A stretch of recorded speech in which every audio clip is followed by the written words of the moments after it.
It's Chris Anderson. He's on your left. Eric Hawkins is on your right. White-red vehicles versus red-black aggro. Let me give him the green light, and we'll be underway here in just a moment.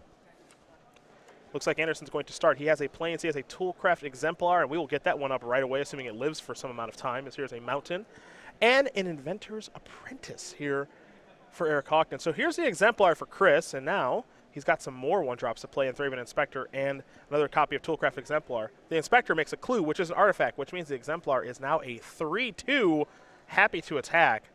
And Eric with just an Inventor's Apprentice on his side of the battlefield. It's a 1-2. If he doesn't control an artifact, it will be a 2-3. Eric will just play a copy of Smoldering Marsh before passing the turn back. For Chris, he has a Needle Spire, a great card in these aggressive strategies in case the games go a little bit longer. Thraben Inspector will be blocked by the 1-2 Inventor's Apprentice. 6 damage coming across there for Anderson. Hawkins, it's turn 3, he's already 11. And these lands are killing him right now. Yes, they are. And maybe part of the reason that if you're pursuing an aggressive strategy, you may want to be more enemy colored than ally colored. The Smoldering Marsh is continuing to enter the battlefield tapped is a real pain. Smuggler's Copter is obviously a powerful one, so Hawkins does play that. And we will head back over to Anderson, who's going to attack with not 1, but 2 copies of Toolcraft Exemplar. Again, currently 3 2s. Hawkins will make the trade. He'll fall down to 8. Here is a Mountain. Does Chris have a follow-up play? The answer is no. He will have a clue to sacrifice soon enough.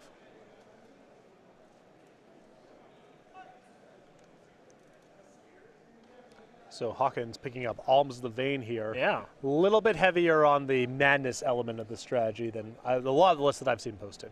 Here's Scrap Heap Scrounger. We will take a look at that one. That's a newbie. You can expect to see that a lot in aggressive decks. Even some that can't even really return it, honestly. I think there are some decks that will be able to return it with a little bit of help, but it is a 3-2 for 2, obviously aggressively costed. And now here is the block with Smuggler's Copter. Now remember, with the Smuggler's Copter, you can actually loot when you block as well. It's not just attacking. So Eric does get the opportunity to block with the Copter. Now he'll draw and discard. We'll see what he wants to discard off of the very powerful artifact vehicle, and it will be Alms of the Vein. So here's another one we have to bring up. Even though this is an oldie, it looks like it's gotten a little bit of help here. Looks like Chris is going to sacrifice a clue. He'll draw a card, picked up a copy of Selfless Spirit. Alms of the Vein, of course, it does have madness for a single black. Target opponent loses 3 life and you gain 3 life. So it's sort of Lightning Helix. This card's a great deal if you can reliably madness. Here comes the Scrounger. No blocks there. Hawkins last turn with the option. He could have cast Fiery Temper, but didn't really want to use it on the Thraben Inspector. He wants to just have that removal spell back in case something else comes up. Alms of the Veins, very easy card to madness. See light totals here, 14-11 in favor of Anderson.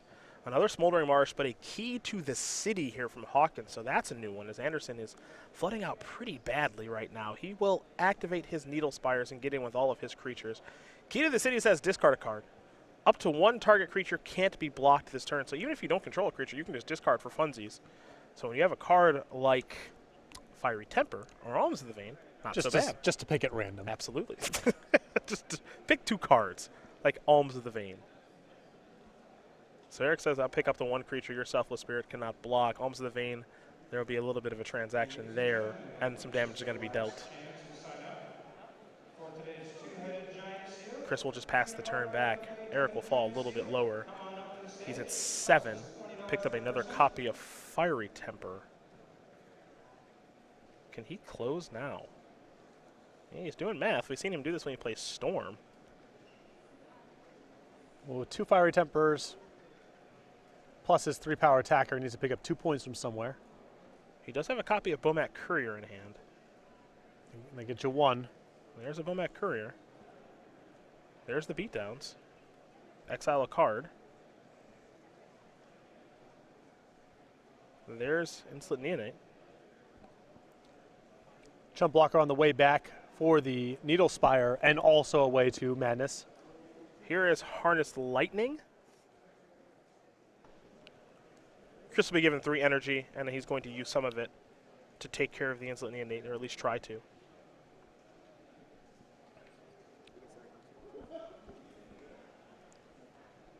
So what's interesting here is you can sack this in response to stop Chris from getting energy, which actually can kind of play a role in a deck that does have. Let me make sure. Okay, actually, Chris is not playing Ether Hub. Thought he might be, but he's not. So he's going to sacrifice this in response with the way that Harness Lightning is worded. Only one target, so. Eric thinking about sacrificing the innate?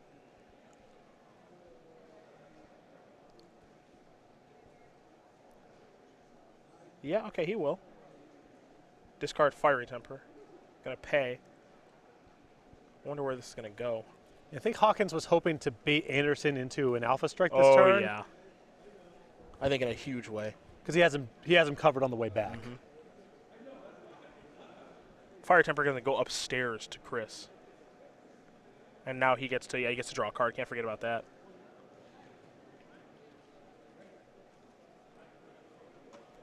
Well, if Eric has another Fiery Temper in hand, he's actually in a really good spot. Oh, yeah, he should have it covered. Yeah. I think he was thinking with that Fiery Temper, do I want to sit here and have Anderson say, okay, dial up everything and attack you, and then be able to stave off lethal with the Fiery Temper and then kill on the way back. Got it. But if you're going to discard anyway, if you're going to madness out these Fiery Tempers anyway, it's just so juicy to do it through the Insolent Neonate in that spot that Hawkins kind of has to just make the play. Wait, Chris is going to fire up the Needle Spires. I think Chris is kind of forced to make this attack anyway because Key to the City is going to make it too prohibitive for him to try to hang back and block. Oh, does that make blocking tough? Yeah. Sit back with what he's supposed to do, sit back with everything. So Yeah. he probably knows he's beat. Hawkins is no fool and wouldn't shoot Anderson with the Fiery Temper. Instead of the Selfless Spirit? Right, there's no way, but what other play does Anderson really have in this spot? Yeah, Chris is. Yeah, that's a shoulder shrug attack with everything. Hope you have nothing. Here's an activation of Key to the City. There is the Fiery Temper to kill a creature, and Chris knows he is beat. Eric Hawkins is going to win game number 1 here over Chris Anderson as Red-Black Aggro is up a game here over White-Red Vehicles. It was actually a very fast start for Anderson. Some flood, obviously, there, but he wasn't able to cross the finish line. Right. And Hawkins' lands kind of played a role in that with them entering the battlefield, tapped a bunch, but he was able to get the job done. Yeah, the flood there, I mean, Hawkins was just dealing with a lot more spells and, was able to buy a little bit of time by madnessing out the Alms of the Vein and just had more action to work with at the end of the game. Sideboard time, we're going to start with Chris. He's got 4 Gideon allies in a card, 3 Galvanic Bombardment, 3 Sky Whaler Shot, 3 Weaver of Lightning, pretty good blocker there, and then 2 Fragmentize. So I'm definitely interested in the Weaver of Lightnings and the Galvanic Bombardment. 4 Gideons, I think, are reasonable to bring in if you think you can slow the game down a little bit. They're very powerful for Anderson if the game isn't a pure race. So the question is, does he feel like he has enough removal to slow the game down? Does he have enough removal to keep Hawkins from flying over the top? And then Gideon can be a powerful tool.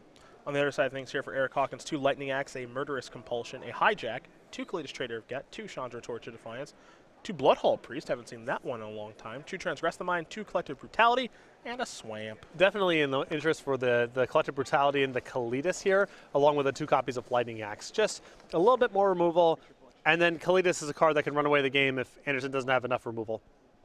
All right, there are the options there for both players. So Chris Anderson will be on the play, a great place for White-Red Vehicles to be, as Eric Hawkins did win game number 1. While they do sideboard, let's talk about our wonderful, beautiful, majestic, super fun creature collection. You like those words, those descriptors? Majestic. How much do you love the Hedgehog-a-Hog? Admit it. I do like Hedgehog-a-Hog. I don't know if majestic is quite right, except maybe the blue one. The blue one's a little majestic all the way on the right. Imagine if those were like plushies that you could get out of the claw game. Oh, yeah, I mean, we should have the long view about the way we leverage the creature collections. Anywho, available now, playmat, sleeves, and player bundles over at go.starcgames.com/creature collection, or you can head over to our booth at any of the SCG Tour events. We got a new one, too. This is, of course, something you find at game night, but now we've also got, ferrets. Some ferrets. There's no name here. Just ferret. Yes, like we did with the fruit bat. Sort of thing. Just a boring, cute old ferret. Whoa. There's one in a laundry basket attacking a tie. What else do you really want? No, these are adorable. Just fruit bat has enough plausible deniability of. I know that it's an animal, but it also could be sort of a cartoon twist on a bat that's coming out of fruit. Could try to be trying to make it work both ways. That's just a ferret. That's just straight up. That's a ferret. Point A, point B. Anywho. It looks like both players are going to be taking a mulligan here, so let's learn about one of them. We'll learn about Eric Hawkins. given that he is up a game, and he is coming off an invitational top 8, by the way, in New Jersey. #1 overall seed in that tournament. I'll tell you, we've seen Eric a lot over the past year and change. Felt like a long time coming. Yes, a player who his play in Eternal formats, particularly Legacy, has impressed me now for a very long time. I think his game has gotten noticeably sharper over the last 2 or 3 years. 13-year-old who resides in St. Paul, Minnesota, with 2 open top 8s and 1 invitational top 8, as I did mention, in New Jersey earlier this year. He's a big sports fan. He loves himself some hockey, some football, some baseball. He plays basketball regularly. I know he's a big basketball guy. He always comes over to the booth, wants to talk T-Wolves basketball. Reason to be optimistic for the Right? first time in a very long time. He is really looking forward to the season. NBA season only 4 weeks away, folks. Can't wait. That means my Twitter's going to be blown up. You tweet a little more during NBA season. A little bit. I know, right now I know your central focus is on Hunter Renfroe. Oh yeah, That's really where you're at right now for your Padres. Friars trying to close out the season strong and hit the old 7-0, the Magic. Magic 70 win total. That's right. You've been getting pretty amped up about your Hunter Padres. Renfroe dingers plus the Padres possibly upending the Giants season would make it a big win. I would take that every year on the balance. But 70 wins would be, that's the cherry on top right there. It's a milestone achievement. Eric has an Inventor's Apprentice. Chris has a 3-1 Inspector plus a Clue. Chris, however, played his off of an Inspiring Vantage, the new red-white Fastland. For Eric, it's just a boring old mountain. Turn number 2 here for Chris will be a Needle Spires and no attack because he doesn't have a good one. So over to Eric we go. He will play a Smoldering Marsh. He's also got a Falconwrath Gorger and a Passing of the Turn. Hawkins again having some lands enter the battlefield tapped, unfortunately for him. And now here's a Weaver of Lightning. We see the Falconwrath Gorger. We're going to have to take a look at the Weaver as well, because this one I think is actually pretty good against Eric's deck. Yes. I mean, that already just with the numbers alone, it's quite good. It is a 1/4 with reach. It does a nice job against the Smuggler's Copter, and whenever you cast an instant or sorcery spell, Weaver of Lightning deals 1 damage to target creature an opponent controls, and there are some targets there. For Chris, he's thinking Plains. Now he might be thinking something else. He's going to sacrifice a Clue. Draw a card, gets him info. Picked up a Plains. Now he will play maybe Harness Lightning. Yeah, you can Harness Lightning, the Apprentice, and then the Weaver can shoot down, or you can just hold back. Yeah, no rush. Because It's not, what's the rush? Hawkins can't really attack the way the board's situated right now. Mm-hmm. Also may want to use the instant speed removal spell on the Smuggler's Copter. Eric now. Yes, a card that I think we're going to need to get very familiar with, Patrick. It's a copy of Unlicensed Disintegration. This is the big payout for doing a red-black artifact-centric beatdown deck. Mm-hmm. So Chris is going to say, in response, I will cast my Harness Lightning, and I will kill your creature. Eric says, in response to that, I will activate my Smuggler's Copter. And now it's time for beatdowns, which means there will be a trigger. Time to draw and discard. That's a pretty good one to put in the graveyard. Hawkins' deck's got a lot of really small synergies woven in. You know, with the draw, there's some madness stuff going on, some artifact stuff going on, some discard for value beyond madness stuff going on. Scrap Heap Scrounger, the one that went to the graveyard. Chris's draw this turn, an interesting one. It's a copy of the Big Boat, the Sky Sovereign Council flagship. I'm not sure if we're going to see it this turn or not. It looks like we're not. We're going to see Needle Spires get fired up and attack there for 5. We're going to pass the turn back over to Eric. Eric has drawn already. I think it's close in terms of just what does the battlefield look like that turn to cast a Sovereign versus attacking. And I think Anderson wants to get something from the enters the battlefield trigger on the way out. Bloodhall Priest is real large. It's a 4/4 for 4. It's going to suit up the Copter. Get out of my dreams. Get into my car. Beautiful. Who, me? Yes, you. So the Copter's going to come in. There goes a land. Bloodhall Priest is a card that you would see in Limited a decent amount, and pretty good there, but this might be a good one in Constructed too, because I think a lot of the time for Eric and anyone who's playing red-black aggro, you're not going to have a lot of cards in the old hand. Also, 4/4 is just pretty well sized for this kind of matchup Pretty good too. sizing, pretty relevant text here. Madness obviously pretty good, as Anderson will draw a card. I suppose we can't forget when Sky Sovereign is the battlefield, it deals 3 to something, not 4. Right, but look at Hawkins' board. It's got a vehicle that can't be targeted and a 4/4. Yep. Really nicely situated here. Toolcraft Exemplar, Big Boat. Now, for a little while there, I thought the Sky Sovereign could actually go to players. I learned that it doesn't. It deals 3 damage to target creature or planeswalker opponent controls. Crew cost of 3 for the Mythic Rare. from Kaladesh. This is a Falcon Wrath Gorger. Eric's getting it going right now. Remember, Eric mulliganed to 5 this game. Yep. We can't forget that. But he's been doing some madness stuff, some discard for value stuff. Also, Anderson just with a lot more lands in play, you know. So Hawkins has been on 5 cards, but Anderson was on 6, and Hawkins plays a little bit of a better resource lean game. It looks like Eric has a question. He's going to ask a question that involves the Copter and the Bloodhall Priest. So this should be interesting, because one thing that Chris can do is to take a look at Toolcraft Exemplar as well. This is a 3-power creature right now because he controls an artifact. It's a really big artifact in the Sky Sovereign, but he does control an artifact. Well, it's at the beginning of combat on your turn. That's true, though. Right. Correct. So if you control an artifact, Toolcraft Exemplar gets +2/+1. So right now it's just a 1/1. So right. Eric needs to be aware of that, because I think a lot of the time people just think that this is always a 3/2, Yep. and that's not the case.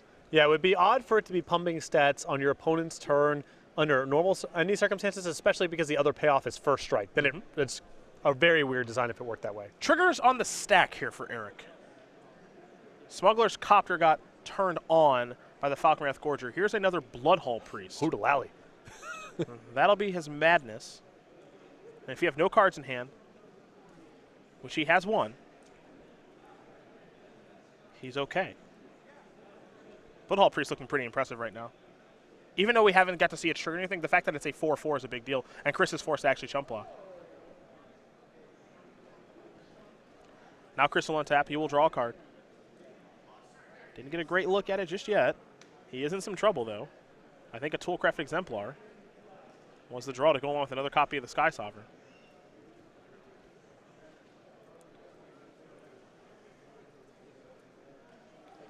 Anderson will play Toolcraft Exemplar. Turn it up. Get it going. Shoot that thing down. And then Eric will, of course, take 6 as well. We can't forget about that. And now I think all Eric really needs to do is be able to get his hand empty. Yeah, I think that's all that it takes in this spot, and I'd be surprised if he wasn't able to do it. He'll draw a card. He has at least 1 land in hand. He's going to play that. It's one of the black-red Shadowlands. The Foreboding Ruins, I believe. There's Insolent Neonate. So, yeah, getting his hand empty was trivial. Turn it on. Who, me? Yes, you. Absolutely. Insolent Neonate. Yeah. Get used to that one. A couple triggers here from the Bloodhall Priest. Keep in mind, Bloodhall Priest can go to players or creatures. Chris is going to read it. I don't think he's going to like what he sees. Ladies and gentlemen, two-headed giant seal spectacular. Our next round pairing settlement. Chris with just a Sky Sovereign in hand. Once again, two-headed giant seal. Copter will allow Eric to draw and discard. Yeah, and that is going to do it. Eric Hawkins is going to win this match over Chris Anderson 2-0. Red-black aggro, very, very impressive there against white-red vehicles. Hawkins, he's now 4-0. Yeah, I was a little suspicious